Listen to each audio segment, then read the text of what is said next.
Hello there, and welcome to this Manaaki cast as we head towards level 1, and it's an exciting time in New Zealand. But businesses are still figuring how to get back up on their feet, and there are so many really cool feel-good stories. One of the really cool feel-good stories is from a company called Outside In.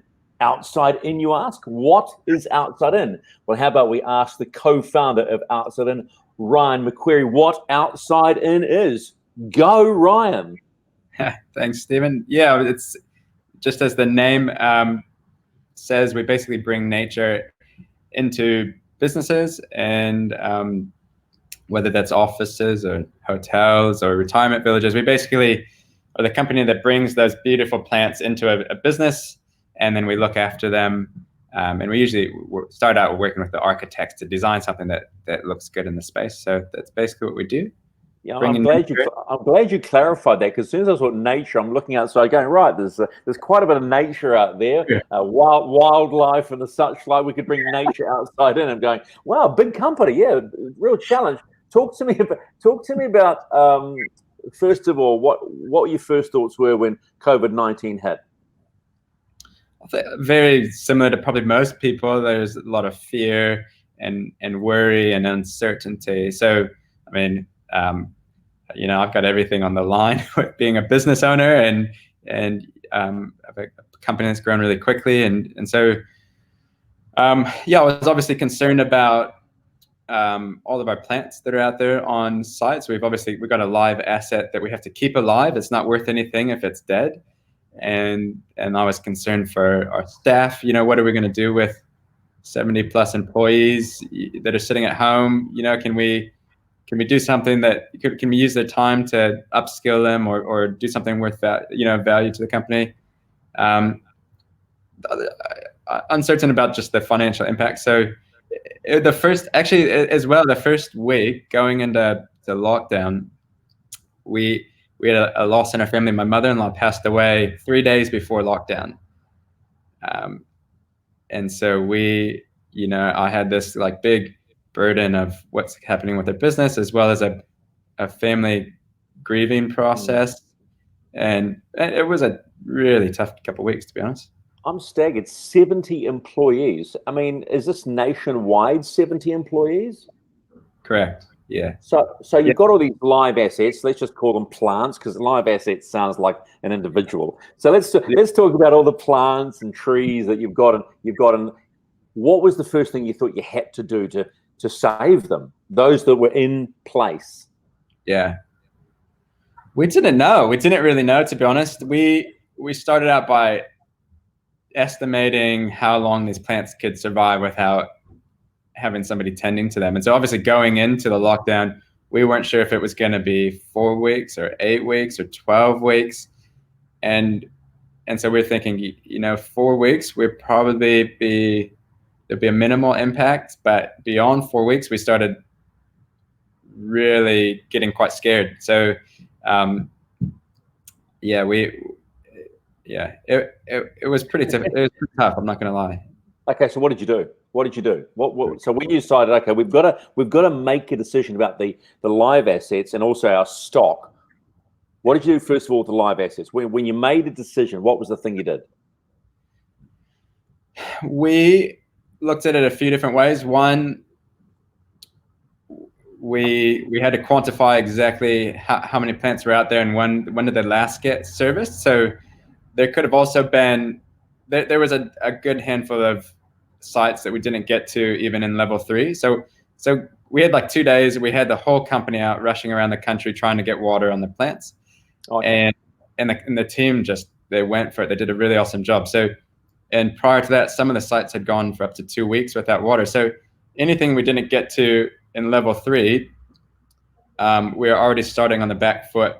That they're already thirsty. They already needed some water. So we tried to quantify how many sites had been serviced in the couple of days of level 3, and then we started looking at which sites were essential services that might have somebody there on site that we could coach through watering the plants. And so we started doing that. Our whole account management team got on the phone and started begging security guards to to water plants for us, cleaners, business owners that were, essential services. And it was remarkable. Like, so many people put their hand up and say, yeah, we'll help you guys out. We love the plants that are in our space. We don't want them to die. We'll get in there and do what we can. And so we started, setting up Zoom conferences to coach people how to water plants, with whether it's just the water pitcher that they took out of their kitchen or the cleaner's bucket. Like, it was pretty funny. So when you look back at, and because you're now back into business, so to speak, but how many survived? What was your hit rate of survival of your live assets? Yeah, the plants. we fared so much better than we thought we would, and we're still calculating, to be honest, but it's less than 10%. What survival? So you lost less than 10%. Yeah. Oh wow, that's fantastic. So the other flip side here is you've got plants in stock, and you did this amazing thing. Explain to me what you did, because you've got these assets. You're going, there's a lot of money in here. I can't do anything with them. So, and this must have been a really tough decision, because you're seeing money go down the toilet. Yeah. Well, we were fortunate. About 1 week into level 4, MPI allowed nursery companies to keep their plants alive. So just the bare minimum. So we had our nurserymen coming into our site and just watering the plants a couple of days a week. Mm-hmm. And so that meant that we could keep all that stock that was growing in our nursery, could keep it looking really good. And it was growing away. And then as we were basically just forecasting how many plants we thought we would lose. And we were on the conservative side. And then we were placing orders for those plants based on the fact that we thought if every company that does what we do is on the same page as us and worried about losing a lot of plants, well, are the nurseries going to get cleaned out? And so we had to forward order plants to make sure we had enough to replace worst case scenario, And so we ordered all these plants, and they were going to be showing up at our nursery. And then we got back out there at level 3, and our service team on the front lines were saying, actually, we've been really fortunate. The security guard got in there, and we've actually been able to save more plants than we thought. And so we had all these new plants coming into our nursery, and then all these plants that were in the nursery that had grown a lot over lockdown. And we just thought, we've got to create more space. So we took a lot of the stuff out of the nursery that had grown up really big and got quite big. And we thought, what can we do with this? It's worth something. It's worth a lot of money. We estimate there's about 30 to 40 grand worth of really nice plants there. And we just had the idea, let's give them to people. Let's try and, there's a lot of people that are hurting and worried and anxious at the moment. Let's try and make a couple people's day. And we thought we might have 100, I don't know, 10, 20, 100 people put their hand up and say, I'll take one, and it'd be easy. But it wasn't, because you had about 30,000 people. How did you get the message out? Because, I've never heard of Outside In. So what sort of people go into you? Was it Instagram or Facebook? Yeah, Instagram. Yeah, so we just sent out, we're pretty inexperienced with PR and social media, to be honest. And so we sent out a press release just thinking, hey, how else do we give plants away? Well, let's see if there's anyone out there that want them, and try and create a story that, let's try and make a few people's day, and spread a bit of good cheer or whatever. And do you feel that plants are like animals, that they are comforting, that they allow some sense of calm? Yeah, absolutely. Yeah, that's why we do what we do. We definitely believe, and it's backed up with quite a bit of scientific research, that working in a space that has nature and plants in that space is definitely helps reduce stress levels and increase well-being. There's some good research on and it can increase creativity in the workplace, reduce sick leave and stuff like that. So, but not to mention just the general fact that I think people love being around nature. Like if you go for a walk, you're not going to probably go down to the industrial park and pound the pavement. You're gonna go walk through the bush, because you get that sense of calm walking through the bush. And so that's why we exist, and that's why a lot of people bring nature into their buildings, into their spaces, because it's inviting, it's living, it softens a sterile environment. It looks beautiful, and then there's the scientific kind of data that shows actually it can help businesses with performance and reducing stress and stuff like that. It must have been a hell of a big learning curve for you. You just said it yourself. We had no idea about social media, about Instagram, about PR. Has it changed the way you thought about growing your business now? Yeah, the big takeaway for us was that doing good as a business is good for business. So, and we've always been a business that's like, we've got a foundation in values, strong values as a team, and we've got a really strong team culture. But then actually being able to look after other people in the public and use what we do to make other people's lives better is also good for business. We were blown away. Like there's a lot of people that, are following us now and love what we do, and they've been really encouraging, and it's been mind-blowing. And these were individuals, not businesses, right? So are you just purely a business for business, or are you now thinking, well, actually, we've done so much goodwill, and let's be blunt, goodwill has long-term benefits if it's done for all the right reasons. So have you now thought about where we can pivot away to a different part of this business now, maybe look at individual households and the like, rather than solely concentrating on business? Because in effect, it might be a nice, handy little backstop. Yeah.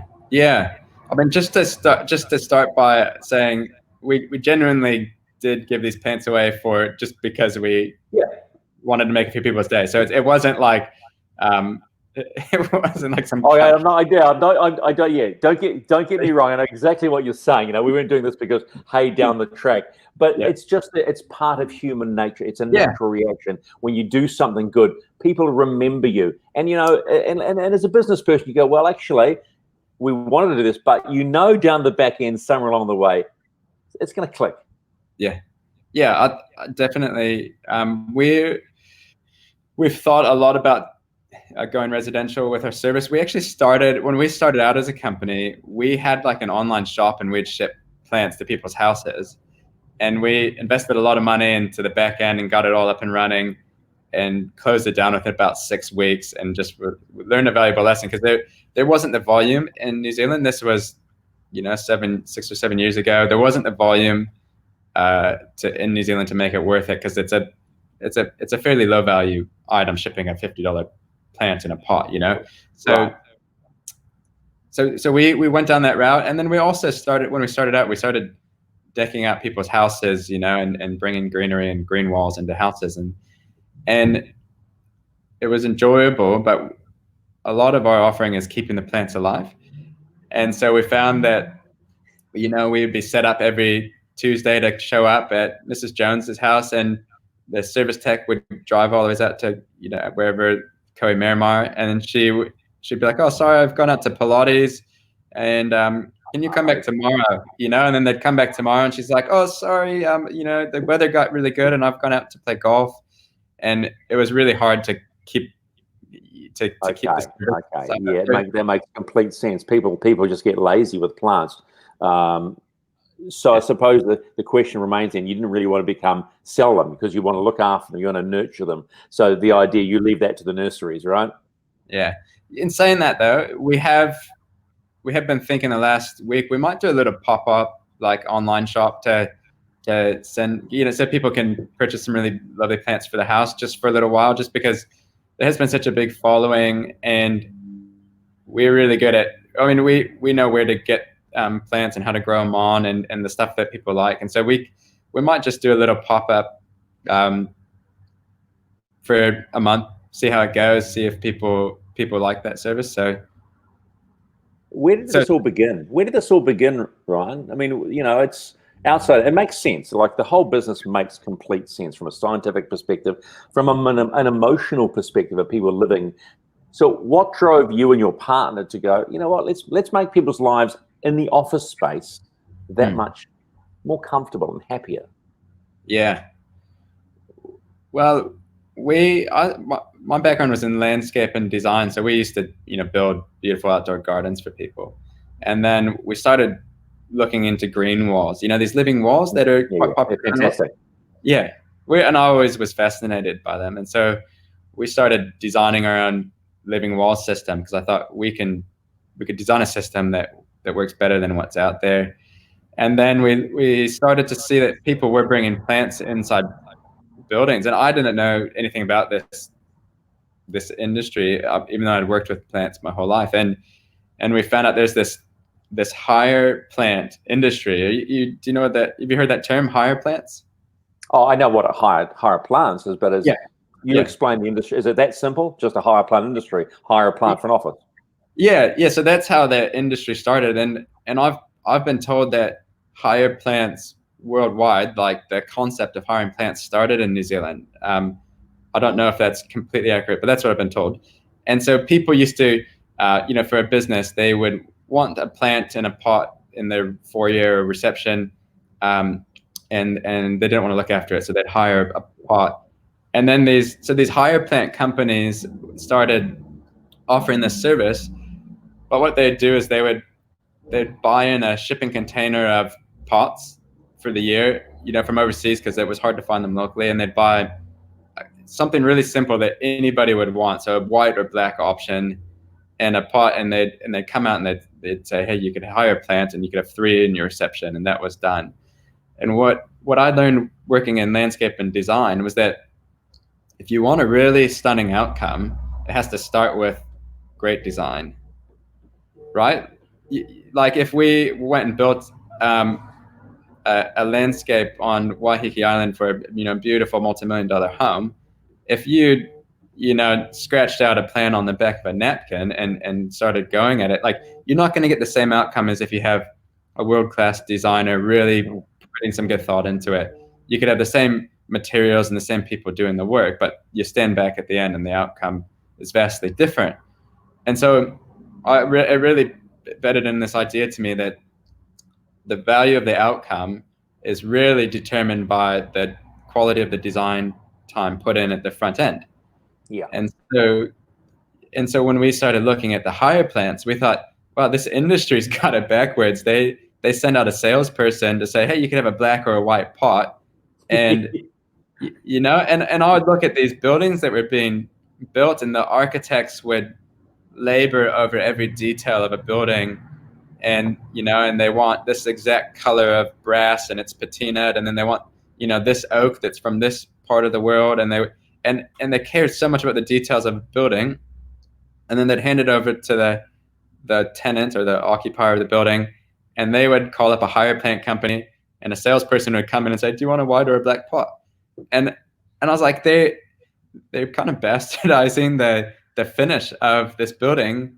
And well, what if we worked alongside the architect and said, we want to understand what you're creating for this client, what's important to the client, what are the materials being used, what is the design intent for the space, and how can we come alongside you and integrate nature into your design in a way that's perfectly in sympathy with your design for the space. And nobody else was doing that. And so we'd go in to see a potential client, and the other company down the road would say, hey, do you want a white or a black pot? And we'd come in and say, well, do you want something that's designed to perfectly tailored to fit your space and the needs you need from it? Are you trying to create privacy, or are you trying to draw people off the street? Is it all about improving foot traffic for a restaurant when you walk by? Like, what's the intent, and how can we help your business solve that problem? So here's a question for you. Yeah. Who did you know to approach? I mean, what market were you looking for? Were you going, right, okay, we know what we want to do. We want to give people the full package. Yeah. But where do we start? How did you figure that? Yeah. I started grassroots, like calling my best mate. my best mate had a cafe in Takapuna, and he was my good friend, and I was in there till midnight helping him fit the place out on before opening day, and then for 2 years I watched him struggle away with his cafe. And he had done cafes before. He had a successful cafe prior to this, and then had done really well. And this one they started in Takapuna, couldn't make money. It was a lemon. They had great coffee, great food, great fit out. It was in the bottom of one of the big towers over there, so it had good foot traffic. Couldn't make money. And as a cafe, you've invested up front for the fit out, and you just can't go that many weeks paying your staff bleeding cash and keep the doors open. And so he was like last resort. He was just like, screw it, I'm done, I'm gonna walk away. And I was like, hey, well, what if we did something really different? Like, let's just try this. Like, I've got this idea. What if we put these big green walls in your cafe that were fully edible? Like you're talking like a market garden on the walls of this cafe. All the food all the greenery that they put into the food comes off the walls of your cafe. And so, wow. And he's like, so it becomes a concept. It becomes almost like a concept store. Yeah. It had never been done before. And he was a bit crazy. And so he went to his old man and said, hey, can I borrow, some money to do this? I want to give it one last go. And we went and we put these 3 big living walls on the walls of the cafe, 265 edible plants growing on the wall. And the chef would come out from the kitchen and with his little basket, and he's cutting herbs off the wall. Yeah. And people come in and they could smell it and they could see it, and it created this theater experience. Well, it's a sensory experience too, right? As well, if you talk about, and there's nothing better than if you're in a food environment, smelling stuff, and it's a tactile. So I'm assuming, okay, that this kicked him back in, and it went boom. Well, yeah, that's what you'd hope so. No, it definitely. So, the first week or two, I'd kind of come along and I'd sit and watch how people interacted, and a few people. They'd stop when they walked in the building. They'd look and they'd be like, like go up and touch it. Is it real? And then I guess people started sharing it on social media, and then a bunch of the foodie magazines caught on. They got excited and they did some articles on it, and it just went gangbusters for him. And within 3 months, he was like, he went to cash flow, break even point, and then just kept going, and he was making good money. 3 months in, he was making good money, and so we kind of came away from it and we're like, wow, if we actually can bring nature in a way that if we understand what the client needs, what's important to the client. For him, it was creating a reason for people to come experience his cafe. Ryan, from that point, did you have to push your business, or did you rely on that one moment in time to push your business? How did you exploit it? Oh, that gave us a lot of momentum, for sure. Like a lot of momentum, and validated this concept in a way that we never could have imagined. Like actually seeing it transform someone's business and their cash flow, their profitability, and how people responded to their business. So we saw that and we're like, this has got legs. Let's do it. My business partner and I, we put in everything we had to this business. We cleaned out the piggy bank, chucked it in, and we started telling people this story, and that catapulted us into the market. We also very early on, I don't know if you remember the Block, the home renovation show. Yeah, I do. I know the show. I love watching shows like that. I'm a sucker for that because I'm useless, so I like to see how other people how good they are. So we got a call, like we were probably a couple months into having a business off the ground, and we got a call from Kat and Jeremy. They were season 3, I think. Mm-hmm. And they said, hey, we've got. They called us on a Monday, and they said the challenge for this week is the bathroom, and we've got a week to do a bathroom, and the requirements are literally like their requirements were bring the outside in. Perfect. And so they typed outside in into the web, and they into Google, and like popped up with us. And so they called us and they said, hey, it's Monday. We want you to bring the outside in into our bathroom, and we have to have it open by Friday, done by tours down Friday, 5:00. And we had started bringing in this moss from Scandinavia, and we found this moss that grew up in like the Nordic regions of like Scandinavia and Norway, and we brought it in, and we found we could apply it to a wall, and it basically was a like kind of like a green wall, like a like a green facade, but it was moss, and so it had like this really beautiful soft like sound absorbing quality to it, and so Kat and Jeremy are like, we want that, that's what we want. And so that was our first moss, what we ever did. We had to air freight the moss. We didn't have enough in New Zealand, so we had to air freight it from Monday. We had to have it all in by Friday. We air freighted it from Scandinavia, and I think it got in on the Friday morning, and we got it in on the block, and it created this real buzz, and all the other contestants on the block were like really jealous, and it was pretty fun. And so that was probably the defining moment of us really getting a start. That just we got in front of a lot of people, and the only problem is that the phones blew up, and it was like that's not a problem.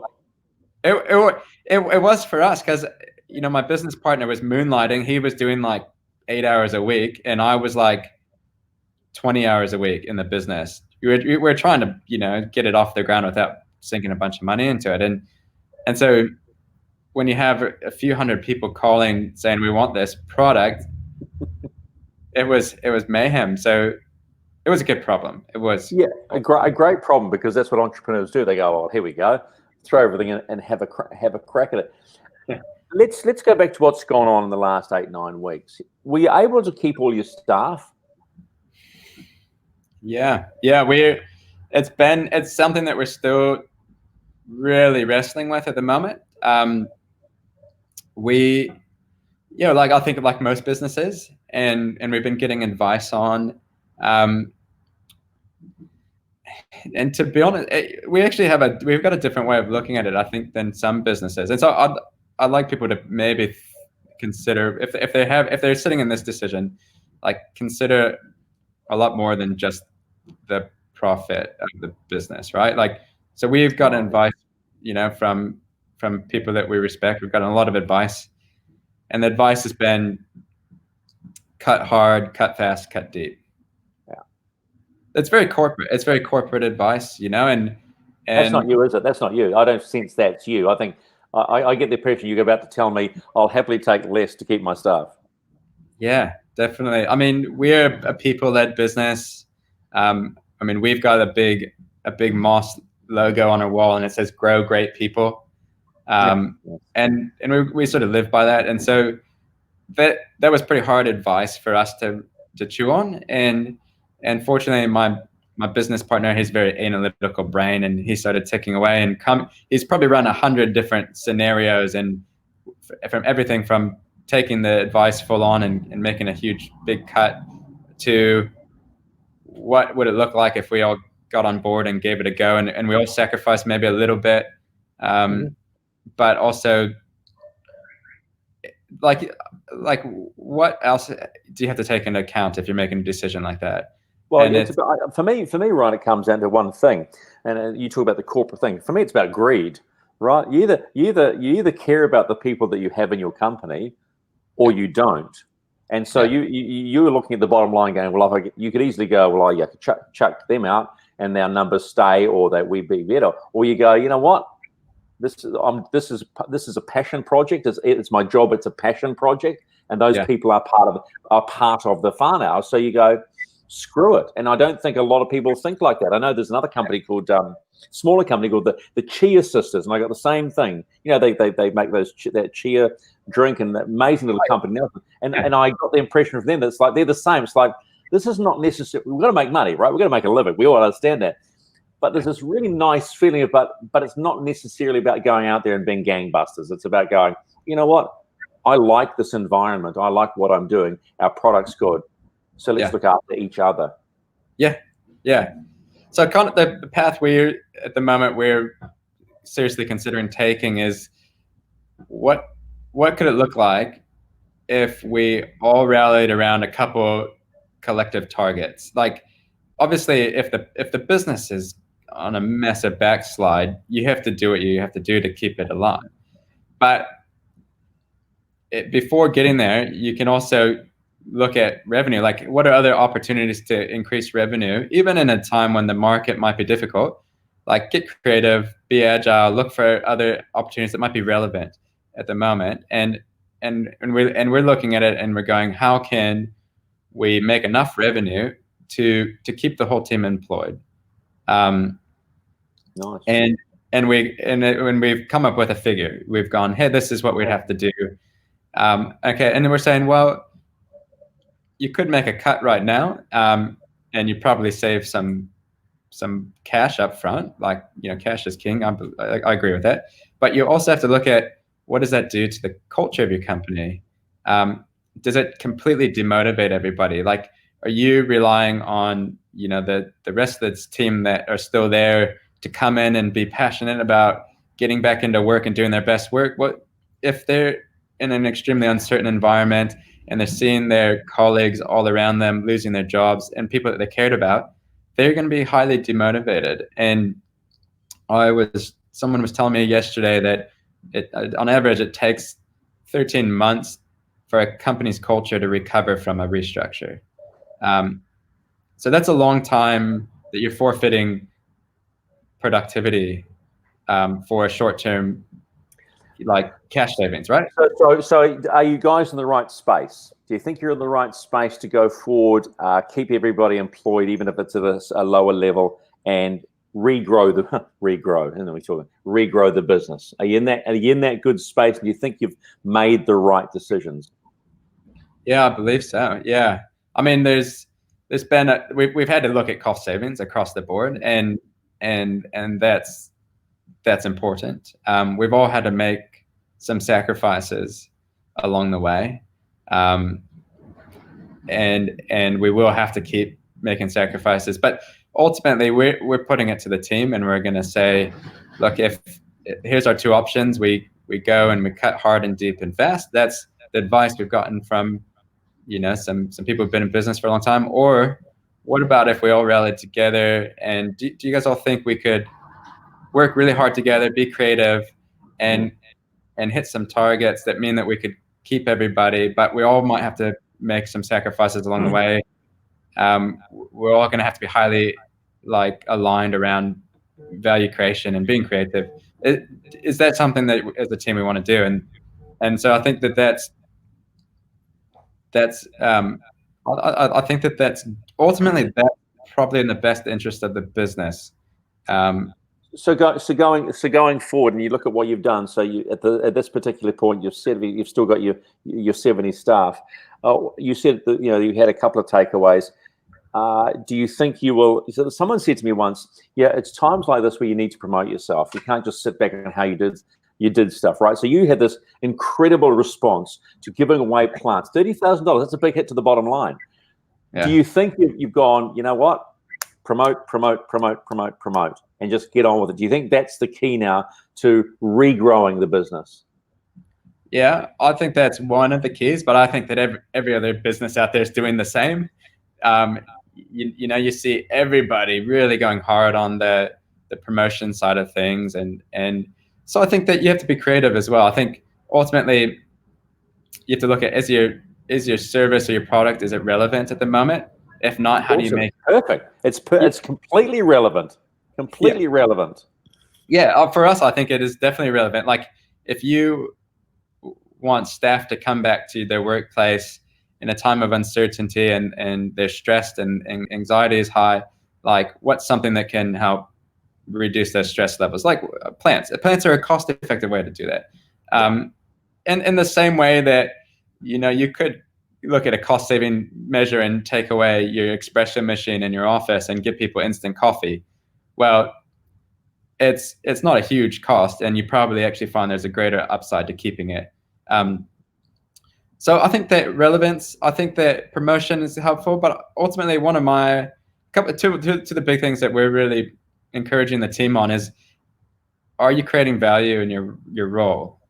And so ultimately there's businesses out there that if they've got staff that are very, very far away from the value stream, they can either decide to, maybe they'll make those roles redundant, or better yet, I'd encourage them to say, what in that person's skill set could lead to value creation? Could you repurpose that person 80% of the week? Like, keep them doing the bare minimum of what they have to do to keep their base level responsibilities up to date. But how could you repurpose that individual to create value for your company?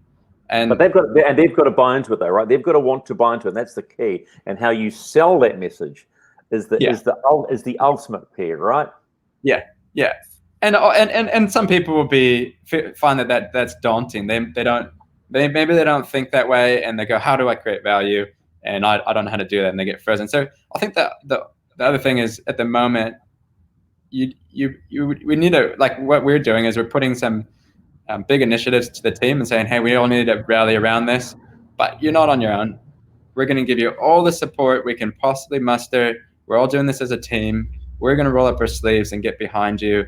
We're here. Like, let's do this. And what I love about this? Is that a lot of companies, and we'll call it time here. You know what I love about this, Ryan? A lot of companies talk about culture. They talk about culture. They say they're creating a culture, but someone else tries to create the culture.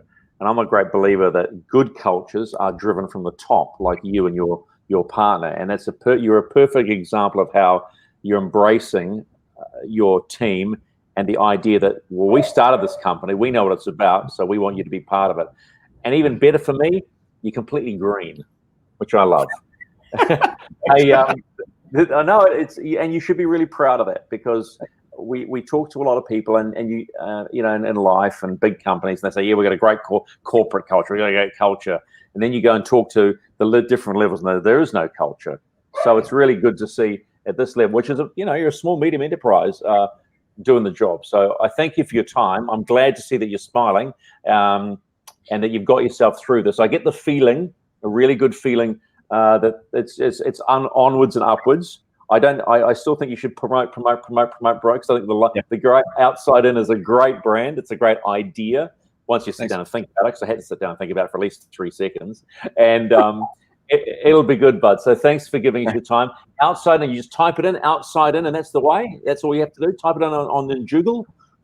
Yeah, man, that's it. Hey, can I say one thing before we close up?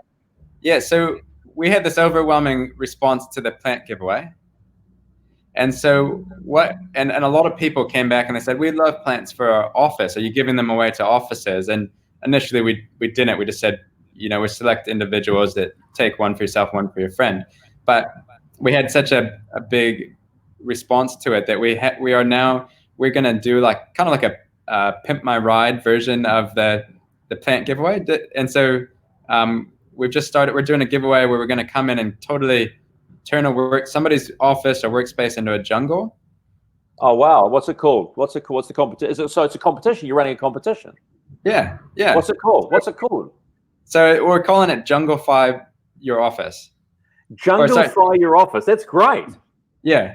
And so we're running that on LinkedIn at the moment. And all people have to do is go onto our LinkedIn page, and they just have to write a story of why their business deserves to get junglified. That is, mate, and at a time when you need the business and giving away stuff, here we go again. That says everything about your culture, mate. Hey, Ryan, thanks so much for giving us your time. I'm assuming Outside In is the LinkedIn page. Outside In -plantscaping. Oh, cripes. I got to remember that. Outside In Dash Plantscaping. Hey, Ryan, Yeah. thanks so much for your time. Best of luck. I got a really good feeling that things are on the up. Thanks, mate. Thanks, Stephen. All right, so there you go. Junglify your office. Go to the LinkedIn page of Outside In Dash Plantscaping. You'll find it. And give them a great story why Outside In should junglify your office. But what a great story when you think about small to medium businesses that are doing it, have done it tough. And they are leading from the top. They are using the culture from the top. As I said to Ryan before, I'm a great believer that culture is led from the top and driven from the top. And Outside In is one of those companies that is doing just that. The best of luck to them. Well, that's the end of another Manaaki cast. We'll be back again in another time. We've got a couple more lined up this week. But just remember, as we say in Manaaki, have a great time. Look after yourself. Be kind. Be green like Outside In. But don't be a dick.